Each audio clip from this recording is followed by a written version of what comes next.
Hello friends, this is Neha and welcome to NV learning platform. चलिए, हमारा क्या है, हमने कल तक कंप्लीट कर लिया था। हमारा जो हो गई थी थायराइड ग्लैंड तक कंप्लीट हो गई, ठीक है। अब हमें आज पढ़ना है पैराथायराइड ग्लैंड, ठीक है। चलो, उससे पहले अगर थायराइड ग्लैंड तक अगर आपको कोई प्रॉब्लम हो तो जाके बैक वाला लेक्चर देखो, और फिर उसके बाद क्या बोलते हैं उसमें आप मुझे डायरेक्ट कमेंट कर सकते हैं। उसमें मैं बेसिकली क्या कर रही हूँ, मैं एनसीईआरटी पढ़ा रही हूँ। मैं साथ में यहाँ पे भी बोर्ड पे जो लिखवाती भी हूँ और उससे मतलब एनसीईआरटी ही कवर कर रही हूँ क्लियरली, और उसमें थोड़ा बहुत ज्यादा मुझे जो लग रहा है कि एक्स्ट्रा पढ़ना है वही। उससे अगर मेरा नोट्स पढ़ लोगे आप तो आपको बाहर से पढ़ने की कोई जरूरत नहीं है। बस आप अभी मैं पढ़ा रही हूँ तो आप एनसीईआरटी बुक लेके अपने पास रख के बैठो, ठीक है, क्योंकि मैं साथ साथ एनसीईआरटी भी पढ़ाती हूँ। चले, चलो ठीक है, चलिए ठीक है। फिर देखो लोग, ये है पैराथायरॉइड ग्लैंड। उसका सबसे हमें क्या क्या पढ़ना है, सबसे पहले देखेंगे लोकेशन। पैराथायरॉइड ग्लैंड कहाँ प्रेजेंट होता है? प्रेजेंट होता है on the back side of the thyroid gland. Thyroid gland हमारा आगे होता है और उसके पीछे थायरॉइड ग्लैंड आगे उसके पीछे हमारी पैराथायरॉइड ग्लैंड होती है। देखो मैं फिगर में भी दिखा देती हूँ।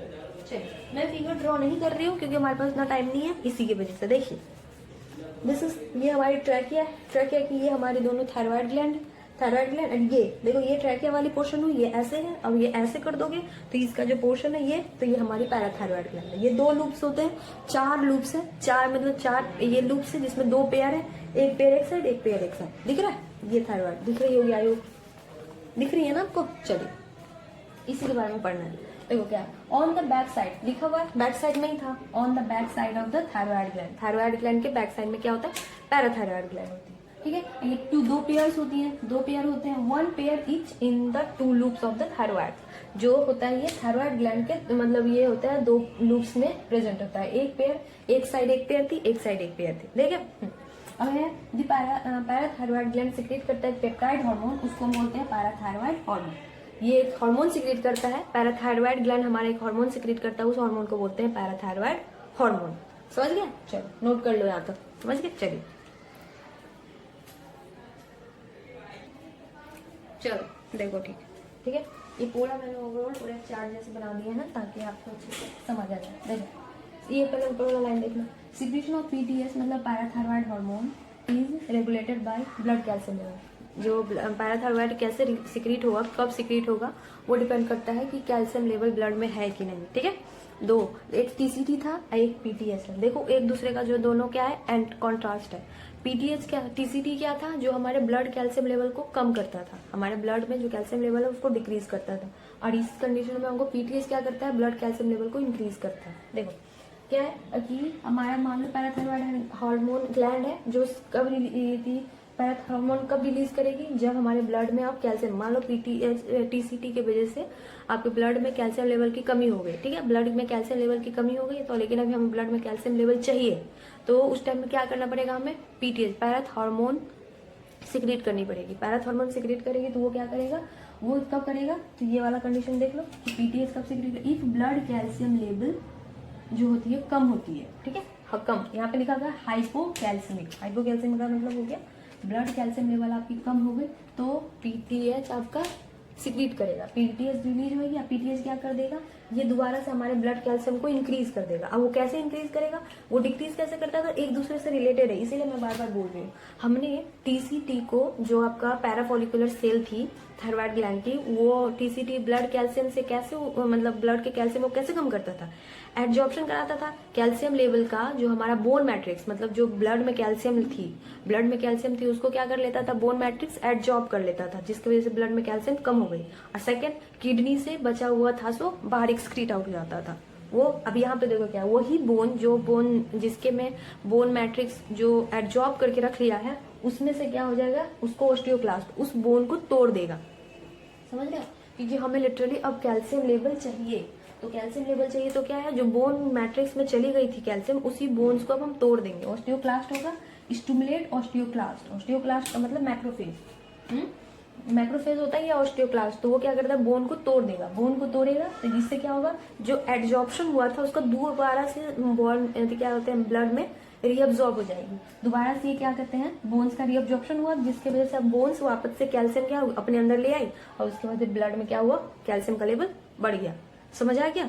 उसमें क्या किया था हमने कि ब्लड में कैल्शियम की ज्यादा हो गई थी तो बोन्स दोबारा उसको एब्सॉर्ब कर लिया था। ब्लड वापस वो मतलब ब्लड से बोन्स कैल्शियम को ले लिया था, लेकिन अब क्या कर रहे हैं, उसी बोन्स को हम तोड़ देंगे तो उसमें से कैल्शियम निकलेगी ना, तो वो कैल्शियम वापस से हमारे ब्लड में आ जाएगा। हमें बेसिकली ब्लड कैल्शियम लेवल को ही तो बढ़ाना था, एक ऑप्शन। दूसरा क्या था, किडनी वाली ही थी, याद करो, वही दोनों याद करोगे तो ये याद हो जाएगा। उसमें भी हमने किडनी से उसका रीअब्जॉर्प्शन कराया था, वैसा ही है इसमें भी। क्या करेंगे, किडनी जेजी सेल जो होता है, जो हमने एक्सक्रीटरी वाले चैप्टर में पढ़ा था, उसको स्टिमुलेट करेंगे किडनी के, वो रिलीज करेगी कैल्सिट्रॉल, जो विटामिन डी की डेरिवेटिव होती है, और उसके वो क्या कर देगा, ब्लड कैल्शियम लेवल को एब्जॉर्प्शन करा देगा। मतलब वो जो अब गट में है, जो हमारे गट्स में जो कैल्शियम होगी ना, उसको भी खींच लेंगे। पूरा का पूरा हमें ब्लड में चाहिए, अभी ब्लड में चाहिए, जहां पे कैल्शियम की जरूरत पड़ेगी वो ब्लड लेके जाएगा। तो हमें ब्लड में कैल्शियम की कमी हो गई तो ये भी खींच लेगी। समझ रहे हो, समझ गए दोनों से? अब अच्छे से समझ आ गया कि यहाँ पे पैराथॉर्मोन का क्या काम है, और यही है। अब यहाँ के पैराथॉर्मोन क्या करता है, ब्लड कैल्शियम लेवल को इंक्रीज कराता है और ब्लड फॉस्फेट लेवल को कम कराता है, फॉस्फेट लेवल को कम कराता है और कैल्शियम लेवल को इंक्रीज कराता है। स्टार मार्क लगा लो दोनों में, समझ गए? फॉस्फेट लेवल को कम कराता है और क्या बोलते हैं आपका ब्लड कैल्शियम लेवल को इंक्रीज कराता है। तो टीसीटी और पीटीएच, ये दोनों का रिलेशन आप समझ गया ना, कि कहीं कहीं आपको इस दोनों में रिलेशन भी पूछेगा, और कभी कभी हमें क्वेश्चन में दिया रहता है कि ब्लड लेवल को इंक्रीज कराना है, लेकिन ऑप्शन आपको दोनों दिए होते हैं, तो आप कंफ्यूज कभी मत करना। थायराइड ग्लैंड का जो टीसीटी था वो हमें ब्लड कैल्शियम लेवल को कम करता है, ब्लड कैल्शियम लेवल को कम करता है, और पैराथॉर्मोन का जो पैराथायरॉयड ग्लैंड का पीटीएच है, जो ब्लड कैल्शियम लेवल को इंक्रीज कराता है। समझ रहे हो? समझ आया कि दोनों एक दूसरे के एंटागोनिस्ट है। समझ गए? चलिए नोट कर लो, बहुत इंपॉर्टेंट चार्ट है ये, सेम एज इट इज बनाना है ये, ऐसे ही। चलो नोट कर लीजिए। चलो ठीक है, चलो फिर एनसीईआरटी बुक खोलो, देखो पढ़ना है हमें यहाँ से पूरा थायराइड, मैं पूरा पैराथायरॉयड पढ़ रही हूँ, मैंने पूरा बता दिया। अब मैं पूरा लिटरली, ज्यादा पैरा नहीं है, थोड़ा सा ही पैरा है, मैं पढ़ रही हूँ, बुक खोल के बैठो। In human 4 parathyroid gland are present on the back side of the thyroid gland. वही बताया कि 4 पैराथायरॉयड ग्लैंड है जो थायरॉयड ग्लैंड के बैक साइड में होते हैं, बता दिया मैंने। और उसके बाद कहती parathyroid gland secrete a peptide hormone called parathyroid hormone. Parathyroid gland है जो सिक्रीट करता है हार्मोन्स को, उस पेप्टाइड हार्मोन्स को, पेप्टाइड मतलब प्रोटीनियस हार्मोन्स को, उस हार्मोन्स को हम क्या बोलते हैं, parathyroid hormone. The secretion of parathyroid hormone is regulated by circulating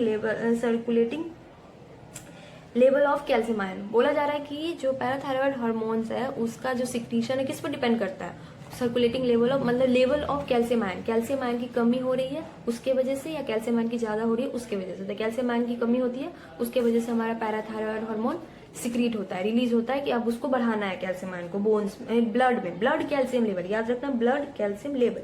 circulating का मतलब क्या हुआ, ब्लड ही सर्कुलेट करती है ना हमारी, तो सर्कुलेटिंग का यहाँ पे ऐसा ये मत समझ लेना कि यहाँ पे सर्कुलेटिंग दिया, ब्लड कहीं नहीं दिया था, ब्लड कैल्शियम नहीं, सर्कुलेशन का मतलब ही ब्लड से होता है, तो सर्कुलेटिंग लेवल लिखा हुआ है इसका मतलब है ब्लड कैल्शियम लेवल। समझ गए?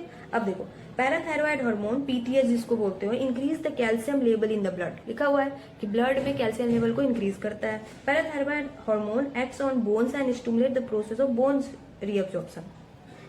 पैराथायरॉयड, वही जो मैंने बताया कि पैराथायरॉयड हार्मोन क्या होता है, बोन्स पे एक्ट करती है, ऑस्टियोक्लास्ट प्रोसेस से जो मैक्रोफेज होती है उसको ब्रेक डाउन करती है, उसका रीअब्जॉर्प्शन कराता है। डिसोल्यूशन या डीमिनरलाइजेशन, उसको डिसॉल्व कर देता है, घोल देता है, मतलब खत्म, ब्रेक डाउन कर देता है। या डीमिनरलाइजेशन, मिनरलाइजेशन मिनरल से बना हुआ है, क्योंकि कैल्शियम वगैरह का बना हुआ तो मिनरलाइजेशन, मिनरल हुआ तो उसको डीमिनरलाइजेशन में बदल देता है। अब उसके बाद देखो क्या है, parathyroid hormone also stimulate reabsorption of calcium ion, calcium by renal tubules. वही बोला जा रहा है किडनी के द्वारा भी पैराथायरॉयड हार्मोन क्या होता है, वापस से ब्लड में कैल्शियम लेवल को इंक्रीज कराता है।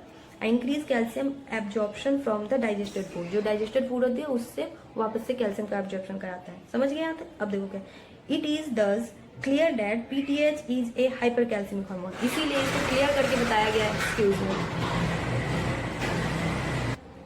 चलिए वो थोड़ी सी बाहर आवाज आ रही थी इसलिए सॉरी। चलो कहाँ थे हम? हाँ, ये इसीलिए हमें बताया जा रहा है कि पैराथायरॉयड हार्मोन हमारा क्या हाइपर कैल्शियमिक है। हाइपर का मतलब ज्यादा, कैल्शियम को इंक्रीज करने की मतलब का हार्मोन है, कैल्शियम को ब्लड में इंक्रीज करने वाली हार्मोन है। अब देखो क्या लिखा, आई इट इंक्रीज द, वही बता दिया, हाइपर कैल्शियमिक का आपको मीनिंग भी समझा दिया है कि it increase the blood calcium level, ये हमारे ब्लड में कैल्शियम लेवल को इंक्रीज करता है। समझ गए। अब देखो क्या लिखा, अलॉन्ग विथ टीसीटी। देखो बार बार मैं टीसीटी क्यों बोल रही थी, इसका आपको अब समझ आ गया होगा। देखो क्या लिखा हुआ है, along with TCT it play significant role in blood calcium balancing in the body.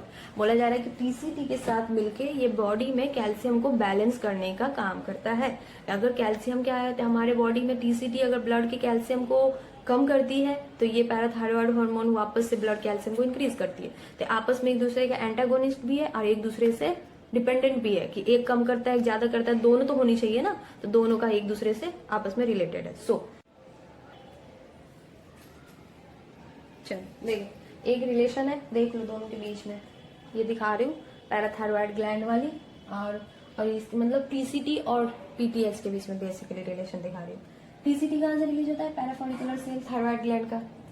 Parathyroid gland से हमारा पीटीएच रिलीज होता है, ठीक है। ये समझ के यहाँ पे रिलीज था ये तो आपको पता ही है, पहले मैंने सब लिखवा रखा है, एक भी चीज नहीं छोड़ा है मैंने, सब लिखवाया हुआ है।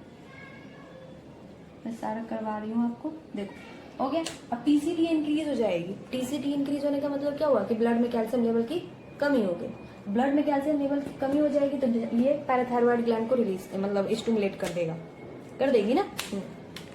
इस एरो का मतलब स्टिमुलेशन है।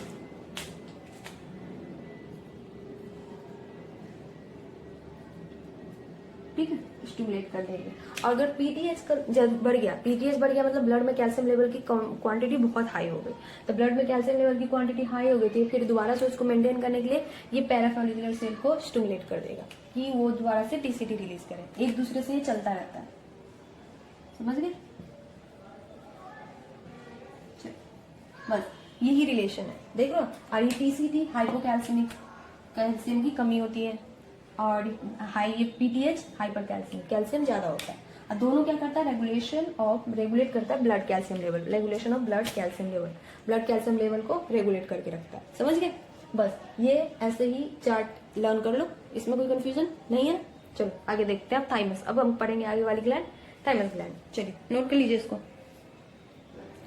चलो ठीक है। सो अब हमें थाइमस ग्लैंड पढ़ना है, ठीक है। चलिए थाइमस ग्लैंड का पहले लोकेशन देख लो। थाइमस ग्लैंड कहाँ प्रेजेंट होती है, it is located between the lungs behind the sternum on the ventral side of the sternum, aorta. बोला जा रहा है कि ये हमारा लंग्स जो होती है उसके बीच में, दोनों लंग्स के बीच में प्रेजेंट होता है, और वो स्टर्नम के बिहाइंड मतलब स्टर्नम के पीछे प्रेजेंट होता है, वेंट्रल साइड अयोटा के वेंट्रल साइड पे, ठीक है। अब देखो यहाँ पे थाइमस का लोकेशन आपको क्या बोलते हैं, इसमें नहीं दिया हुआ है एनसीईआरटी में, तो आपको उतना मतलब वो दिया हुआ है एनसीईआरटी, लेकिन फिगर नहीं दिया तो उतना पढ़ने की जरूरत नहीं है। अब देखो क्या है, इट प्ले, और इसका मेजर फंक्शन क्या है, it play a major role in the development of the immune response. Thymus gland जो होती है हमारी, आपने ये थाइमस ग्लैंड हमारी जो बेसिकली होती है, जो बोन मैरो और थाइमस, ये जो ब्लड वेसल्स भी होते हैं या ब्लड सेल होते हैं, वो हमारा मेच्योर भी इसी में होता है। तो ये वाला बहुत इंपॉर्टेंट है, इम्यून सिस्टम से रिलेटेड होता है। तो इम्यून सिस्टम जितना ज्यादा हमारा थाइमस स्ट्रॉन्ग होएगा उतना ज्यादा क्या हो जाएगा, ये हमारी इम्यून सिस्टम स्ट्रॉन्ग होती जाएगी, ठीक है। और ये एक ऐसा थाइमस ग्लैंड है जो जैसे जैसे एज होती है वैसे वैसे हमारा थाइमस ग्लैंड क्या होता है, कम होता जाता है, एक्सक्रीट मतलब डीजेनरेट होते जाते हैं धीरे धीरे धीरे। जैसे कि बच्चे हो तो बच्चे में सबसे ज्यादा हाई इम्यूनिटी होती है, तो बच्चे से फिर बड़े हुए, फिर उससे बड़े, फिर उससे बड़े, फिर उससे बड़े, समझ रहे हो ना, कि एक एज होने के बाद बड़े बूढ़े होने के बाद थाइमस ग्लैंड का डीजेनरेट जैसे हो जाता है, मतलब बहुत कम हो जाती है। इसीलिए क्या होता है, बुजुर्ग में हमारा इम्यून रिस्पॉन्स बहुत कम होता है, समझ गए। दिस ग्लैंड सिक्रीट, ये ग्लैंड सिक्रीट करता है पेप्टाइड हार्मोन्स। पेप्टाइड हार्मोन्स मतलब प्रोटीन वाली, बार बार मैं बता रही हूँ इसलिए याद करिएगा, प्रोटीन वाली, ठीक है। ये मैंने पहले बताया था, ग्लैंड्स जितने भी हार्मोन्स होते हैं बेसिकली वो पेप्टाइड की बनी होती है। हार्मोन्स उसको बोलते हैं थाइमोसिन, समझ गए। थाइमस का जो हार्मोन्स होता है उसको हम थाइमोसिन बोलते हैं। चलो समझ आ गया, नोट कर लो। चलो ठीक है, देखिए थाइमस है, थाइमस रिलीज करती है हमारी कौन सी हार्मोन, थाइमोसिन। ये आपको पता है, थाइमोसिन रिलीज करती है। थाइमोसिन दो तरीके का, मतलब दो तरीके का ये है, एक है आपका, एक रिलीज करती है सेल मेडिएटेड इम्यूनिटी, सीएमआई जिसको बोलते हैं, एक है ह्यूमरल इम्यूनिटी जिसको आप टी लिम्फोसाइट मेडिएटेड इम्यूनिटी भी बोल सकते हैं। सेल मेडिएटेड इम्यूनिटी को हम टी लिम्फोसाइट बोलते हैं। बेसिकली हमने टी लिम्फोसाइट और बी लिम्फोसाइट, दो लिम्फोसाइट पढ़ते हैं, तो टी लिम्फोसाइट मतलब सेल मेडिएटेड इम्यूनिटी और बी लिम्फोसाइट का मतलब ह्यूमरल मेडिएटेड इम्यूनिटी, समझ गए। सेल मेडिएटेड इम्यूनिटी है जो मेचुरेशन और डिफ्रेंसिएशन होता है, उसके बाद बनाता है TH सेल, हेल्पर सेल, और TK सेल, किलर सेल, और ये जो TS सेल और T मेमोरी सेल, जो हम बाद में क्या करते हैं, किसी भी चीज़ को होता है ना कि किसी चीज़ को नोटिस कर लिया उसके बाद हमारे मेमोरी में स्टोर होकर रह जाता है, तो वैसा ही सेल है कि जैसे आगे हमने पढ़ना है क्लास 12th में जो चैप्टर है ये डिजीज़ वाली चैप्टर जो है, उस चैप्टर में पढ़ोगे तो उसमें हेल्थ एंड डिजीज़ वाली, तो उस चैप्टर में भी है मेमोरी सेल का आपको काम आएगा आगे, ठीक है, मेमोरी सेल। अब ये है ह्यूमरल इम्यूनिटी में क्या होता है, एक होता है प्लाज्मा सेल और दूसरा होता है मेमोरी सेल। मेमोरी सेल इसमें भी होती है, प्लाज्मा सेल है जो आपका क्या है एंटीबॉडी प्रोड्यूस कराएगी, ठीक है, प्लाज्मा सेल है जो आपकी एंटीबॉडी प्रोड्यूस कराएगी, तो ये वाली लर्न कर लो, ठीक है। चलो बेसिकली ये हुआ। मेमोरी में डबल एम होता है, दोनों अलग अलग स्पेलिंग दिया ना मैंने, एम ही लिख लो, आई थिंक डबल एम होता है ना, थोड़ी सी कंफ्यूज हो गई हूँ मैं, जो भी हो ये स्पेलिंग थोड़ा देख लेना, ठीक है। चलिए फिर याददाश्त वाली मेमोरी है ये, मेमोरी कार्ड में जैसे स्टोर करके रखते हैं ना अपनी चीज़ें, तो वैसे ही है मेमोरी, हमारे ब्रेन की भी मेमोरी कार्ड है, उसमें स्टोर करके रखता है ये। चलो समझ गए, चलिए प्लीज नोट। चलो नोट कर लिया, चलो एनसीईआरटी पढ़ लेते हैं, दोनों को साथ में करना है ना। चलो स्टार्ट हो जाए, निकाल लो अपना एनसीईआरटी बुक, और हमें पढ़ना है 22.26 थाइमस, ठीक है। ये है the thymus gland is a lobular structure located between the lungs behind the sternum on the ventral side of the aorta. वही जो लाइन मैंने लिखा, मैं एग्जैक्ट एनसीईआरटी का ही लाइन लिखती हूँ।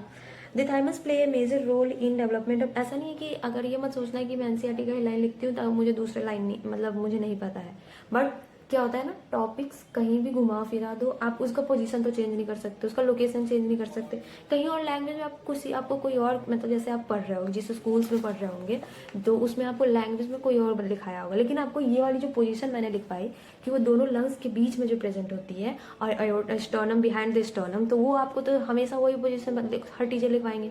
ऐसा नहीं है ना कि जैसे मैंने यहाँ पे ये लिखा दिया तो दूसरा पोजीशन डिजीज कॉज ये सब तो हमेशा सेम ही होएगी ना, 2 + 2 = 4, कोई चेंज करेगा नहीं कर सकता है ना, उसको कैसे भी क्वेश्चन सॉल्व करके ला सकते हो, लेकिन वो बनेगा तो एट लास्ट आंसर तो वही आएगी। तो सेम है कि आपको जो एनसीईआरटी में क्या होता है ना कि एनसीईआरटी पहली बार पढ़ने पे हमें नहीं समझ आता है, इसलिए जिस स्कूल में या जिस ट्यूशन में आप पढ़ते होगे तो आपको क्या करता होगा ना वो कि वो अपने लैंग्वेज में लिखवाते हैं, बिकॉज एनसीईआरटी है ना, जो हमेशा मैं बोलती हूँ पूरा का पूरा सागर में एक छोटा, मतलब पूरा गागर में एक पूरा सागर भरा हुआ है, ठीक है, मतलब कहने का मतलब गागर में सागर होता है, हाँ गागर में एक छोटा सा गागर में पूरा सागर भरा हुआ है, तो उसका एक इसको थोड़ा थोड़ा एक एक वर्ड लेके चलते हैं तो हमें समझ आती है, लेकिन एनसीईआरटी एक बार पढ़ने पे समझ नहीं आता है, मुझे भी नहीं आई थी, ये कोई बड़ी बात नहीं है।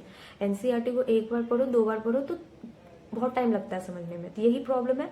तो एनसीईआरटी में जो आपको टीचर्स जो पढ़ा रहे होंगे तो ऐसा नहीं है कि वो अलग से कुछ पढ़ा रहे हो, पढ़ते तो एनसीईआरटी बुक ही है, फिर लैंग्वेज में अपने में कन्वर्ट करते, बट मैं यहाँ पे अपनी लैंग्वेज में इसलिए कन्वर्ट नहीं कर रही क्योंकि वो कोई फ़ायदा है नहीं, बिकॉज अब मैं डायरेक्ट अभी से मैं आपको एनसीईआरटी पढ़ाने का कोशिश करूँ तो चलो भाई पहली बार में आपको नहीं समझ आएगी, दोबारा लेक्चर देखोगे समझ नहीं आएगी, तिबारा में तो आएगी ना, इसीलिए मैं एनसीईआरटी को कवर करके चल रही हूँ, समझ गया।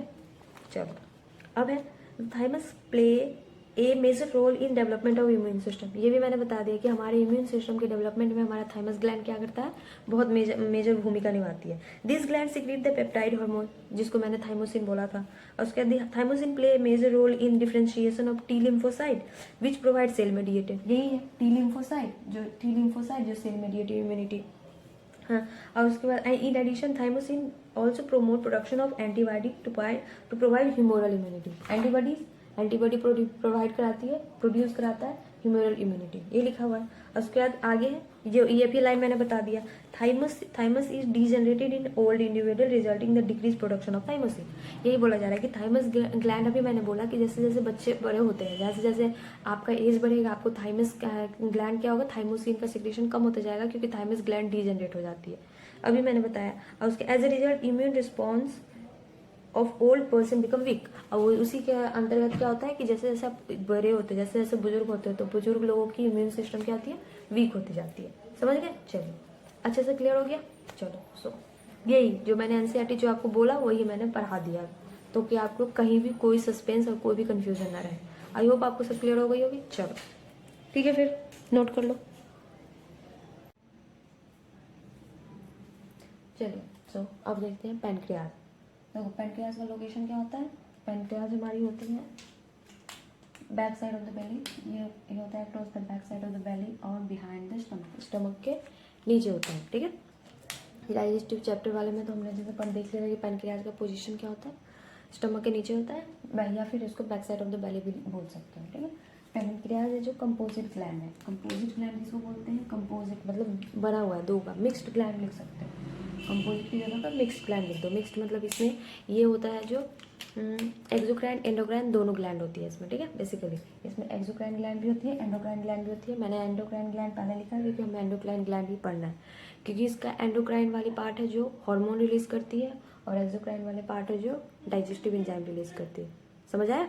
देखो तो एंडोक्राइन में जो आइसोलेट ऑफ लैंगरेंस है, जो इसका वो जो हार्मोन रिलीज करती है उसका नाम है आइसोलेट ऑफ लैंगरेंस। अब देखो इसका जो पैनक्रियाटिक एंजाइम, पैनक्रियाटिक जो टिश्यू है उसका एक ये 98% तक उसका पैनक्रियाटिक टिश्यू है जो डाइजेस्टिव एंजाइम सिक्रेट करती है।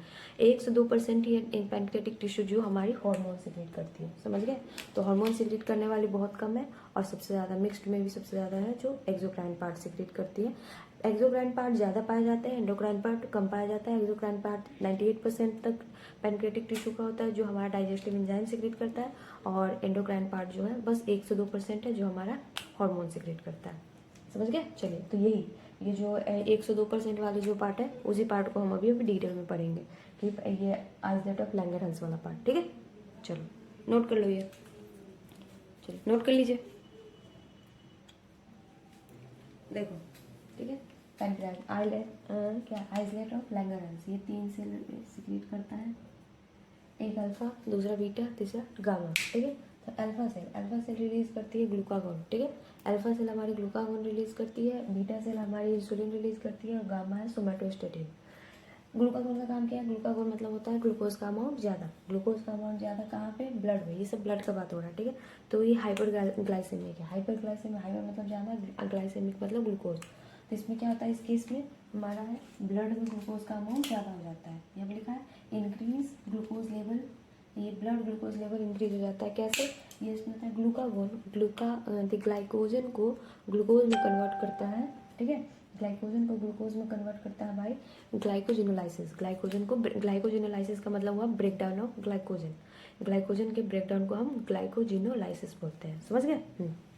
तो वही है, ग्लाइकोजन को ग्लूकोज में कन्वर्ट कर देता है। इससे क्या हो जाती है, इससे ब्लड में ग्लूकोज का लेवल ज़्यादा हो जाता है। तो ब्लड में ग्लूकोज का लेवल ज़्यादा हो जाएगा तो क्या होगा, हमारा सेलुलर अपटेक ऑफ ग्लूकोज कम हो जाती है, मतलब सेल में ग्लूकोज का लेवल कम हो जाता है। जब ब्लड में ज़्यादा है तो सेल में से ही लेकर जाएगा ना, और कहाँ से जाएगा, ये पहले ग्लाइकोजन स्टोर फॉर्म में थी तो उसको ग्लाइकोजिनोलाइसिस किया हमने। तो ग्लाइकोजिनोलाइसिस करके हमने क्या किया, स्टोर फॉर्म से उसको ब्रेक डाउन कर दिया, ब्रेक डाउन करके ग्लूकोज बना दिया। ग्लूकोज बनाने के बाद क्या हुआ, ये कि नॉर्मल ब्लड में ग्लूकोज का लेवल बढ़ गया। तो ये कहाँ से आया होगा, सेल से ही आया होगा। तो इसलिए सेलुलर अपटेक क्या हो गया, कम हो गया। अब ये बीटा सेल, जैसे इसका उल्टा होता है, बीटा सेल इंसुलिन सिक्रीट करती है। इंसुलिन हाइपोग्लाइसेमिक होता है, नॉट हाइपो।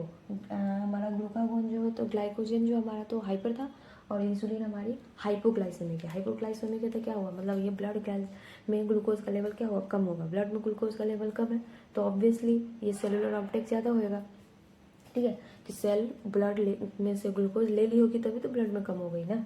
तो ये लिखा हुआ है कि यहाँ पे ब्लड ग्लूकोज का लेवल कम है, क्यों है, क्योंकि सेलुलर अपटेक ग्लूकोज का ज़्यादा होता है by permeability of the cell की परमेबिलिटी बहुत ज़्यादा होती है, इंक्रीज हो, जिसकी वजह से ये सारा का सारा ब्लड में से जितने भी ग्लूकोज होते हैं सबको वो क्या कर लेता है, एब्जॉर्ब कर लेता है। और उसके बाद डेल्टा सेल बेसिकली सोमेटोस्टेटिन है। ये क्या काम करता है, इनहिबिट का काम करता है, जैसे कि इस दोनों के फंक्शन को रोकने का, मतलब ये दोनों के फंक्शन अगर हाइप हो जाएगी तो हाइप तो इसको इनहिबिट करने का काम करता है। समझ आ गया? चलिए यहाँ तक समझ आ गया। देखो यहाँ तक मैं एनसीईआरटी में पढ़ा दी थी ताकि आपको कंफ्यूजन ना हो। नोट कर लो पहले ही आप, चलो नोट कर लो। चलो हो गया। देखो अब यहाँ से एनसीईआरटी भी पढ़ लेते हैं। स्टार्टिंग में मैं पढ़ा रही हूँ, देखो क्या लिखा हुआ है। Pancreas is a composite gland. Pancreas हमारी कंपोजिट ग्लैंड है which act as both exocrine and endocrine gland. बता दिया मैंने। एंडोक्राइन ग्लैंड जो है बेसिकली, एक्सोक्राइन का कोई इसमें डिस्क्रिप्शन इसलिए नहीं दिया है क्योंकि हमने एक्सोक्राइन ग्लैंड पहले ही पढ़ रखा है। हमें इसमें हार्मोन्स पढ़ने हैं बस। तो एंडोक्राइन जो endocrine pancreas consist of islet of Langerhans. जो एंडोक्राइन ग्लैंड है वो आइलेज ऑफ लैंगरहैंस पाया जाता है। There are about 1 to 2 million islets of Langerhans present होता है। ये लाइन मैंने नहीं लिखवाई, देखो क्या लिखा हुआ है कि इसमें 1 से 2 मिलियन आइलैंड ऑफ लैंगरहैंस होता है in a normal human pancreas. Normal human pancreas में represent only 1 to 2% of the pancreatic tissue. वही बोला मैंने कि लगभग है जो आपके पैनक्रियाटिक टिश्यू का 1 से 2% ही क्या होता है, एंडोक्राइन पार्ट होता है, बाकी सब क्या होता है, एक्सोक्राइन पार्ट होता है। और उसमें अगर लिख लो आपकी 1 से 2% क्या, 1 से 2 मिलियन आइलैंड ऑफ लैंगरहैंस पाया जाता है। हाँ, और उसके बाद क्या है, the two main pancreas, NCERT का एक वर्ड भी छोड़ना नहीं है हमें, ठीक है। The two main types of cell in the island of Langerhans are alpha cell and beta cell. 2 type का आइलैंड ऑफ लैंगरहैंस में 2 सेल्स होते हैं, एक अल्फा सेल बीटा सेल, बस 2 ही दिया है इसमें, हमें डेल्टा सेल के बारे में नहीं दिया है, बट मैंने डेल्टा सेल इनहिबिशन के बारे में भी पढ़ना जरूरी है इसलिए मैंने लिखवा दिया। अल्फा सेल है जो हमारा ग्लाइकोजन, ये ठीक है, अल्फा सेल है जो करती है ग्लूकागोन जो हमारा सिक्रीट करता है, ये है जो ग्लूकागोन। और दूसरा जो हमारा क्या है, बीटा सेल जो इंसुलिन, देखो बीटा सेल का इंसुलिन, यहाँ तो होगी। ये ग्लूकागोन इसे पेप्टाइड हार्मोन, ग्लूकागोन भी हमारा कौन सा हार्मोन है, पेप्टाइड हार्मोन है, प्ले करता है important role in maintaining normal blood glucose level. Blood glucose level को मेंटेन करने में हेल्प कराता है, इंक्रीज ब्लड ग्लूकोज लेवल, देख रहे हो वही लिखा हुआ है। Glucagon act mainly on liver, ये ग्लूकागोन है जो मेनली एक्ट करता है लीवर पे, और इसके बाद वो लीवर को हिपेटोसाइट बोलते हैं, ये तो पढ़ा ही आपने। स्टिमुलेट करता है ग्लाइकोजिनोलाइसिस, यही लिखा हुआ है कि ग्लूकागोन है जो मेनली लीवर पे, क्योंकि ग्लाइकोजिनोलाइसिस ब्रेक डाउन का काम कौन करेगा, लीवर ही काम करेगा, तो वह लीवर पे एक्ट करी और उसके बाद ग्लाइकोजिनोलाइसिस करता है, जिसकी वजह से क्या हो जाता है, increase blood glucose level, blood sugar level का इंक्रीज हो जाता है। ब्लड ग्लूकोज लेवल इंक्रीज होने का मतलब क्या हुआ, हाइपर ग्लाइसेमिक, ये लिखा हुआ है हाइपर ग्लाइसेमिया, देखो यहाँ पे लिखा हुआ है ना हाइपर ग्लाइसेमिया, समझ गए। In addition, these hormones stimulate the process of gluconeogenesis, which is also contribute in hyperglycemia. अब देखो एक वर्ड आया ग्लूकोनियोजेनेसिस, ये भी आप पढ़ लो, चलिए ये नोट कर लिया होगा, मेरा दो नोट कर लिया था ना आपने, देख लो एक बार।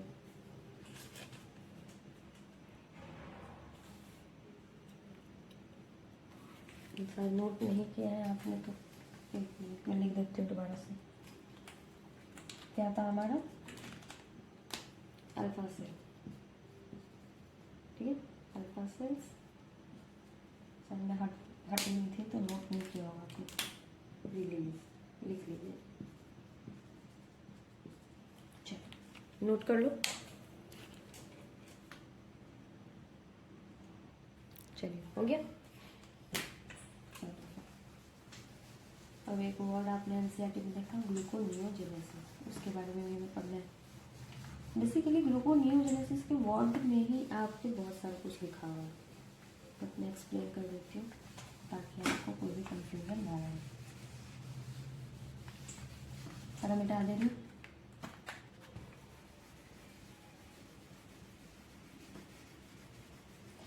यही रहेगा तो इसमें टाइम जाता है, इसी के लिए मैं पहले से ही बोर्ड को रद्द करके नोट लिख के रखती हूँ ताकि आपका टाइम बचे, बस इसीलिए और कुछ नहीं। इसमें टाइम किल होता है ना, बोर्ड है।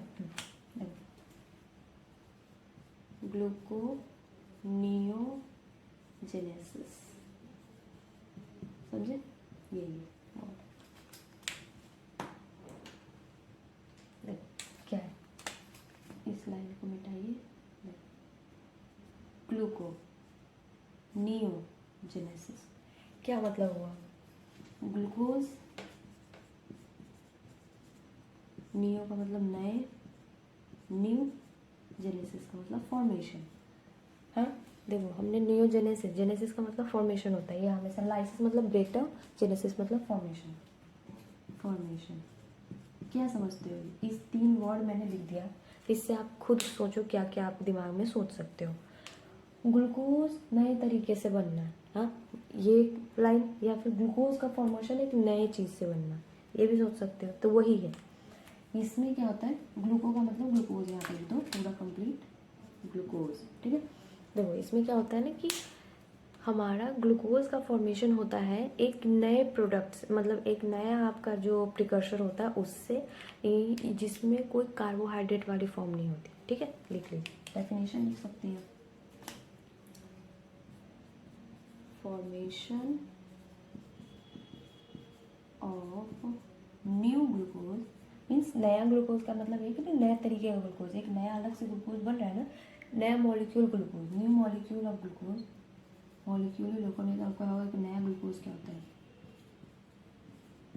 ग्लूकोज फ्रॉम नॉन कार्बोहाइड्रेट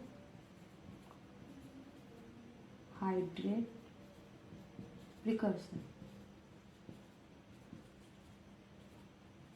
देखो बोला जा रहा है कि formation of new glucose from non carbohydrate precursor. अभी तक हम ग्लूकोज को जो बना रहे थे तो किस चीज़ से बन रहा था, कार्बोहाइड्रेट। उसका हमारा क्या हम ले रहे थे, जो रिएक्टेंट ले रहे थे तो प्रोडक्ट बन रही थी कार्बोहाइड्रेट। तो रिएक्टेंट भी तो जो चीज़ लेंगे वही ना जिससे बनेगा ना, तो हम कार्बोहाइड्रेट रिएक्टेंट भी तो ले रहे थे, कार्बोहाइड्रेट रिएक्टेंट ले रहे थे जिससे हमारा क्या कार्बोहाइड्रेट ग्लूकोज प्रोडक्ट बन रहा था। लेकिन इसमें नए तरीके का ग्लूकोज बन रहा है, इसका मतलब क्या कह रहा है, ये कार्बोहाइड्रेट उसका रिएक्टेंट हमने नहीं लिया, हमने कार्बोहाइड्रेट प्रोडक्ट प्रिकर्शन ले लिया। यहाँ पे नॉन कार्बोहाइड्रेट प्रिकर्शन लेने का मतलब अदर देन कार्बोहाइड्रेट, कार्बोहाइड्रेट के अलावा। कार्बोहाइड्रेट के अलावा क्या हो सकता है, प्रोटीन से भी बना सकते हो आप, फैट से भी बना सकते हो। समझ गए, फैट और लिपिड एक ही होती है, अदर देन कार्बोहाइड्रेट। इसी तीनों में से, इसी दोनों में से किसी से होगा, या फिर प्रोटीन से बना लो या फिर फैट से बना लो, इस दोनों से बनेगी। तो इस दोनों से हमारा ग्लूकोज बनेगा तो उसको हम बोलते हैं ग्लूकोनियोजेनेसिस। समझ आ गया, एक वर्ड दिया था उसको मैंने एक्सप्लेन कर दिया, समझ गए। नोट कर लेना, पहले मैं इसको क्लियर कर देती हूँ, आगे बढ़ देती हूँ। देखो लिखा हुआ था, in addition this hormone stimulate the process of gluconeogenesis which also contribute to hyperglycaemia. Obviously hyperglycaemia ही होगी, नहीं कि एट द लास्ट हमें ग्लूकोज का मॉलिक्यूल ही हमारे ब्लड में ज़्यादा बढ़ रहा है तो हाइपर तो होना ही होना है। लेकिन फॉर्मेशन कैसे हुआ, other than carbohydrate, carbohydrate product नहीं था। अब ग्लूकागोन, ग्लूकागोन रिड्यूस करता है सेलुलर ग्लूकोज अपटेक, क्योंकि हम पूरा ब्लड में हमारा ग्लूकोज आ गया, मतलब ब्लड में ग्लूकोज का आने का क्या मतलब हुआ, सेल में से भी टूट टूट के सेल का भी ब्रेक डाउन हो के सेल में से सारे ग्लूकोज कहाँ आ गया, ब्लड वेसल्स में, ब्लड में आ गए। तो इससे हमारा सेलुलर अपटेक का रिड्यूस हो गया एंड यूटिलाइजेशन और उसका खपत होने लगा। और उसके दस ग्लूकागोन इज ए हाइपरग्लाइसेमिक, इसीलिए हम ग्लूकागोन को क्या बोलते हैं, हाइपरग्लाइसेमिक, हाइपरग्लाइसेमिक हार्मोन्स बोलते हैं। समझ गए, क्योंकि सारा का सारा ब्लड ग्लूकोज लेवल को इंक्रीज करा रहा है। समझ गए, ये समझ आ गया यहाँ तक। चलो यहाँ तक ये नोट कर लो, फिर उसके बाद मैं इंसुलिन वाला में पढ़ाऊंगी। चलो ये नोट कर लीजिए।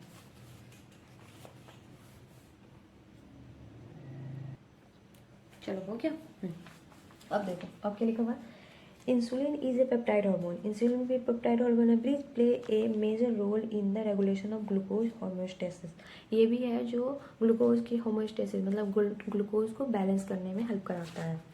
Insulin act mainly on hepatocytes and adipocytes. Insulin है जो हमारे लीवर पे भी अटैक करती है, मतलब लीवर पे भी मतलब एक्ट करता है, और उसके बाद क्या है, लीवर वाले सेल पे भी और एडिपोज टिश्यू वाले सेल्स पे भी। ठीक है, एंड इन्हांस सेलुलर ग्लूकोज, ये हमारे सेल के ग्लूकोज को इन्हांस करता है।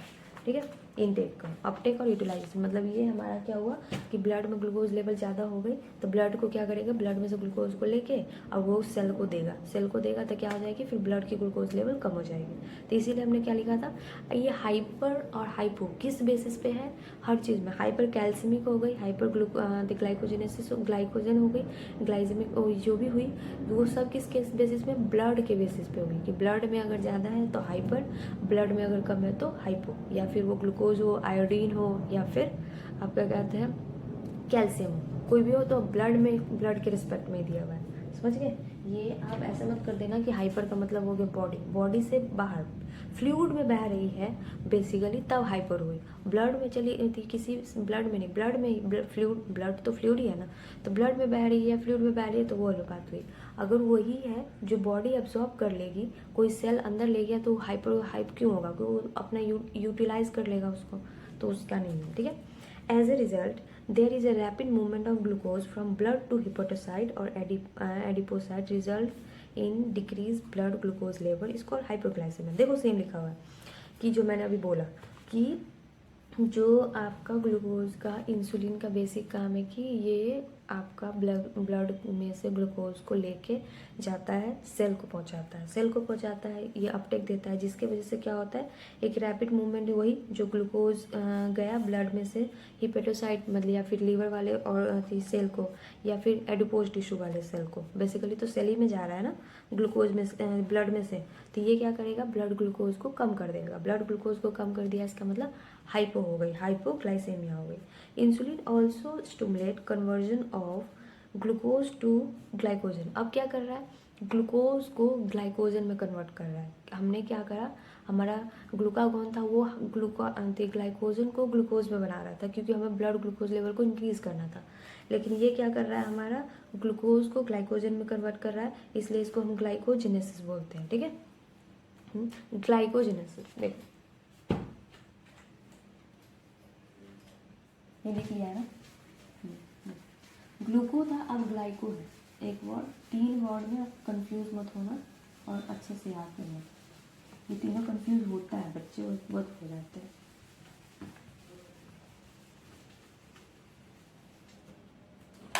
देखो ग्लाइकोजेनेसिस जो पहले लिखा हुआ है उसी का फॉर्मेशन, ठीक है। देखो ग्लाइकोजेनेसिस का मतलब हुआ ग्लाइकोजन, ग्लाइको का मतलब ग्लाइकोजन, जेनेसिस का मतलब फॉर्मेशन, ग्लाइकोजन का फॉर्मेशन। ग्लाइकोजन का फॉर्मेशन किससे होएगा, ग्लूकोज से ही होएगा। अब क्या हो जा रहा है, अब ग्लूकोज से ग्लाइकोजन बन रही तो ऑब्वियस सी बात है क्या हो जाएगी, हमारी ब्लड में कैल्शियम लेवल, सॉरी बार बार कैल्शियम याद आ रहा, अभी हमने कैल्शियम पढ़ा था ना पिछले बार लेक्चर में, इसीलिए हमारे ब्लड में क्या हो रहा है, ग्लूकोज का लेवल कम हो रहा है। तो ये हो गया फॉर्मेशन ऑफ, इसका डेफिनेशन लर्न कर लो, formation of glycogen, glycogen from किससे, ग्लूकोज से। ग्लूकोज से हमने क्या करा, ग्लाइकोजन में कन्वर्ट कर दी इसको, समझ गए। चलिए बस वही लिखा हुआ है कि ग्लाइकोजन कन्वर्ट कर दिया, फॉर्मेशन की जगह पे कन्वर्जन भी लिख सकते हो, फॉर्मेशन की जगह पे कन्वर्जन लिख दो। ये सब रिएक्टेंट वगैरह रिएक्शन जैसे होता है ना, तो इसलिए कन्वर्जन ज़्यादा बेटर सूट करना, अच्छा कंफ्यूज हो जाओगे, कन्वर्जन, ठीक है। Conversion of glycogen from glucose, glucose से ग्लाइकोजन में हमने कन्वर्ट कर दी, ठीक है। देखो यही हो गया, ग्लाइकोजन में हमने कहाँ गया, कहाँ पे थे हम लोग, हाँ यहाँ पे देखो लिखा हुआ insulin also stimulate conversion of glucose to glycogen, glycogen में बना दिया, जिसको हमने ग्लाइकोजेनेसिस बोला, ग्लाइकोजेनेसिस नॉट ग्लूकोजेनेसिस, ग्लाई इन द टारगेट सेल, वो सेल पे जाके करता है, जहाँ पे मतलब जैसे हमने हिपेटोसाइड में गई या एडिपोसाइड में गई, तो वहाँ पे जाने के बाद क्या है, बेसिकली सेल है, सेल स्टोर करके रखिए ग्लूकोज को, ग्लूकोज ये सब स्टोर करके रखता है फ्यूचर पर्पस, मतलब आगे जाके उसको कमी हो जाएगी तो फिर वो कमी हो जाएगी तो फिर आगे ब्लड में अगर कमी हुई तो फिर वापस आएगा, ब्लड में से वो लेके आ जाएगा और वहाँ पे फिर ये ग्लाइकोजन को तोड़ के फिर ग्लूकोज बना देगा, तो ये यहाँ पे स्टोर होने के लिए जाता है, ठीक है, टारगेट सेल पे। Glucose homeostasis in blood is thus maintain jointly by two insulin and glycogen, यही लिखा हुआ है। देखो वही अभी जब मैंने लाइन बोली, ग्लूकोज होमोस्टेसिस, ग्लूकोज का जो होमोस्टेसिस ब्लड में होता है इज दस मेंटेन बाय, वो मेंटेन होता है किसके द्वारा, एक तो इंसुलिन के द्वारा, दूसरा हमारा ग्लाइकोजन के द्वारा। वही कि अभी टारगेट सेल में जाके स्टोर हो गई, अब जब फिर ब्लड में ग्लूकोज की लेवल कम हो जाएगी तो फिर वही टारगेट सेल में से क्या हो जाएगा, ग्लाइकोजन आएगा, ग्लाइकोजन फिर टूटेगा, अब ग्लाइकोजन टूट के ग्लूकोज बन जाएगा, फिर ब्लड में ग्लूकोज का लेवल मेंटेन हो जाएगा। बस एक दूसरे से ऐसे ही चलता रहता है, एक दूसरे के साथ ऐसे ही चलता रहेगा, ठीक है, समझ गए। चलिए आपको समझ आ गया कि ग्लूकोज का होमोस्टेसिस दोनों में मेंटेन होकर रहता है। सो यहाँ तक हमारा क्लियर हो गया, अब बस थोड़ा सा बचा हुआ है वो हम पढ़ लेते हैं। ये चलो ये लिख लो अगर लिखना है तो, चलिए लिख लीजिए, चलो ठीक है। सो अब हमें डिजीज देखना है, ठीक है। तो एक डिजीज़ बहुत बड़ी है डायबिटीज़ मेलिटस, ठीक है, जिसको हम नॉर्मली डायबिटीज़ बोलते हैं। तो ये डायबिटीज़ हो जाता है। डायबिटीज़ क्यों होती है ये आपको पता होना चाहिए। सबसे बड़ी बात, अभी के समय में डायबिटीज़ बहुत ज़्यादा फैल रही है ना, तो इसके लिए डायबिटीज़ हमें जानना भी चाहिए। क्या होता है बेसिकली कि हमारे ब्लड में, जब ब्लड में हमारा इंसुलिन की कमी हो जाएगी। इंसुलिन क्या कर रही थी, हमारे ब्लड में से ग्लूकोज को लेकर बॉडी के अंदर, मतलब कि सेल्स के अंदर ले जा रही थी। मतलब बेसिकली कहने का मतलब ब्लड ग्लूकोज लेवल को कम कर रही थी, डिक्रीज कर रही थी। लेकिन अब क्या है, हमारे बॉडी में ब्लड में इंसुलिन का लेवल कम है। तो इंसुलिन का लेवल कम है, इसका मतलब क्या हुआ कि अब हमारे ब्लड में क्या होगा, ग्लूकोज का लेवल ज़्यादा हो जाएगा, ठीक है। तो ये लिखा हुआ है इफ ब्लड इंसुलिन लेवल कम। अगर डायबिटीज़ मेलाइटस, दो तरीके का डायबिटीज़ होता है, एक डायबिटीज़ मेलाइटस होती है, एक डायबिटीज़ इंसिपिडस होती है। तो डायबिटीज़ इंसिपिडस हमने पढ़ा था किडनी वाले चैप्टर में, जब हमारे पास क्या होता है, पानी की कमी की वजह से होता है, वो देखा था। अब ये देखो मेलाइटस, ये जो मेलाइटस जो होती है ना, मीठा जिसको चीनी बोलते हैं ना, शुगर की बीमारी जो बोलते हैं, तो यही है डायबिटीज़ मेलाइटस वाली है, ठीक है, जिसको नॉर्मल लैंग्वेज में चीनी वाली बीमारी बोलते हैं। तो वो मीठा बीमारी, ठीक है, एम फॉर मीठा, एम फॉर मीठा वाली बीमारी। तो ये इफ ग्लूकोज लेवल, अब इसमें क्या हो रहा है कि हमारे ब्लड के अंदर देखो क्या लिखा हुआ है, इफ ब्लड, यहाँ पे ध्यान दो, ब्लड है, ब्लड ग्लूकोज लेवल हमारी कम हो रही है। अब दिमाग लगा सकते हो, ब्लड ग्लूकोज लेवल कम हो रही है, इसका क्या कहने का मतलब, ब्लड ग्लूकोज लेवल कम हो रही है तो ब्लड का काम क्या था, sorry insulin, blood insulin level कम हो रही है, ब्लड ग्लूकोज लेवल कम नहीं हो रही है, ब्लड इंसुलिन लेवल कम हो रही है, इंसुलिन लिखा हुआ है। तो ब्लड इंसुलिन लेवल कम होने का मतलब क्या हुआ कि अब ग्लूकोज का लेवल हाइप हो जाएगा, क्योंकि बेसिकली ब्लड में से ग्लूकोज को कम करने का काम कौन कर रहा था, इंसुलिन कर रहा था। अब इंसुलिन है नहीं हमारे पास, तो बॉडी में क्या हो जाएगी, ब्लड में ग्लूकोज का लेवल बढ़ जाएगा। तो ब्लड में ग्लूकोज का लेवल हमारा बढ़ जाता है, ब्लड में ग्लूकोज का लेवल बढ़ जाता है, उसको हम क्या बोलते हैं, हाइपरग्लाइसेमिया। ये बहुत ज़्यादा कांस्टेंट, मतलब इंसुलिन है ही नहीं तो कांस्टेंट अमाउंट में बढ़ता जाता है, तो इसलिए प्रोलॉन्ग, मतलब काफ़ी समय तक हमारे ब्लड में इंसुलिन का लेवल कम होता जाता है, जिसकी वजह से हाइपरग्लाइसेमिया हो जाता है। हाइपरग्लाइसेमिया हो जाएगी तो क्या हो जाएगा, अब इतना ज़्यादा ब्लड में हमारा ग्लूकोज हो गया कि अब आपको यूरिन के थ्रू पास कर रहा है, आपका ग्लूकोज यूरिन के थ्रू पास कर रहा है। इसका मतलब है हमारे वॉशरूम जाओगे तो उसमें आपका क्या हो जाएगा, ग्लूकोज बाहर निकलता है। तो वो ग्लूकोज बाहर निकलता है तो इसीलिए उसको बोलते हैं हम पॉलीयूरिया। पॉलीयूरिया मतलब बहुत ज़्यादा, मतलब आपको इतना ज़्यादा आपको यूरिन में ग्लूकोज हो जाएगा। तो इसीलिए देखते हो कि जो लोग मतलब डायबिटीज़ होते हैं ना, तो उनके जो यूरिनेट करते हैं तो वहाँ पे चीटी वगैरह लग जाती है। तो क्यों, क्योंकि उनके वो शुगर नहीं होता, ग्लूकोज होता है, ग्लूकोज ही शुगर बनाता है, तो ग्लूकोज इतना ज़्यादा उसमें आ जाता है। अब उसका क्या क्या साइड इफेक्ट होता है कि उसको बार बार, पॉलीयूरिया, उसको बार बार वॉशरूम जाना पड़ता है, बार बार वो सुसु जाएंगे, क्योंकि डायूरेसिस का मतलब होता है यूरिनेशन। डायूरेसिस का मतलब किडनी वाले चैप्टर में हमने पढ़ा था, यूरिनेशन होता है। अब पॉलीयूरिया का मतलब, पॉली मतलब मेनी, यूरिया मतलब यूरिनेशन, बार बार उसको सुसु जाना पड़ेगा, बार बार वॉशरूम जाता है। इंटरवल बिटवीन यूरिनेशन का इंटरवल कम हो जाता है, मतलब इंटरवल कम होने का मतलब है जल्दी जल्दी। अब इनको मतलब जैसे कि 1 घंटे 2 घंटे 3 घंटे में वॉशरूम जाने का इंटरवल है, तो अब उसका क्या हो जाएगा, वो आधे घंटे में 10, मतलब वो आधे घंटे 15 मिनट ऐसे कम होता जाएगा, कि बार बार वो कंट्रोल नहीं कर पाते, बेसिकली बहुत ज़्यादा इनका इंटरवल कम हो जाता है, डिक्रीज कर जाती है, ठीक है।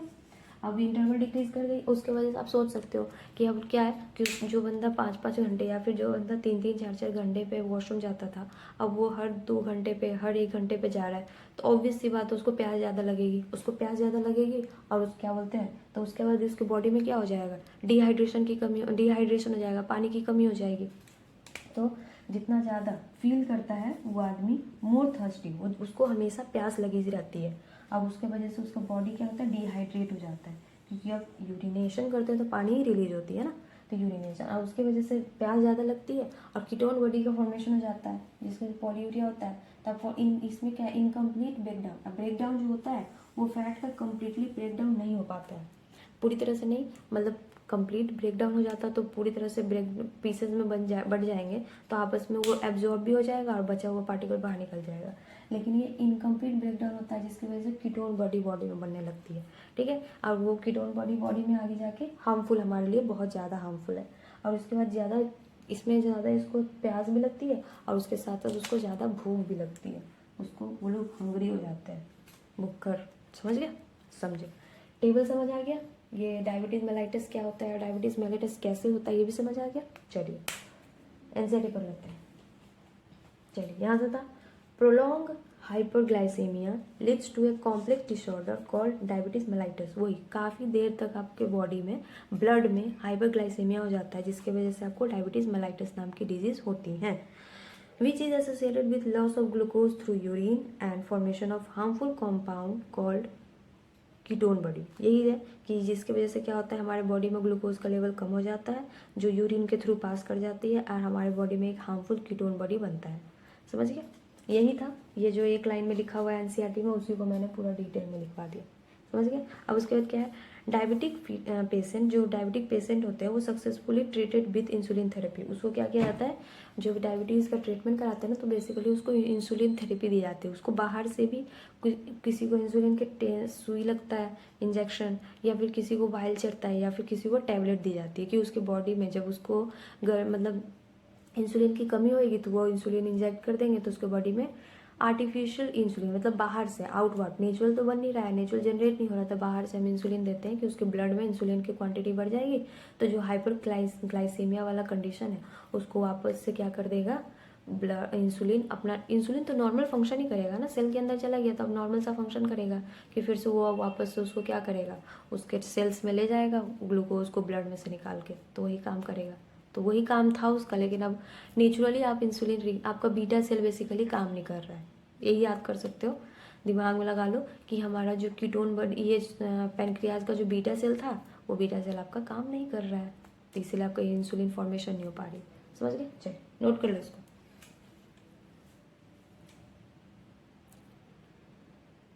चलिए समझ गए? यहाँ तक समझ गए? चलो फिर हो गया, सो रहने देते हैं यहीं तक।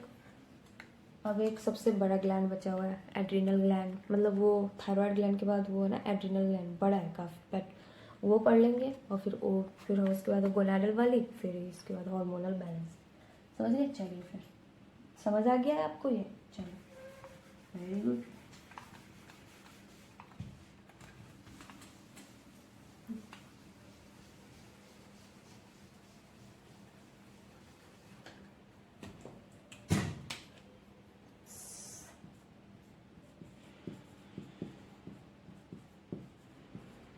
Thank you.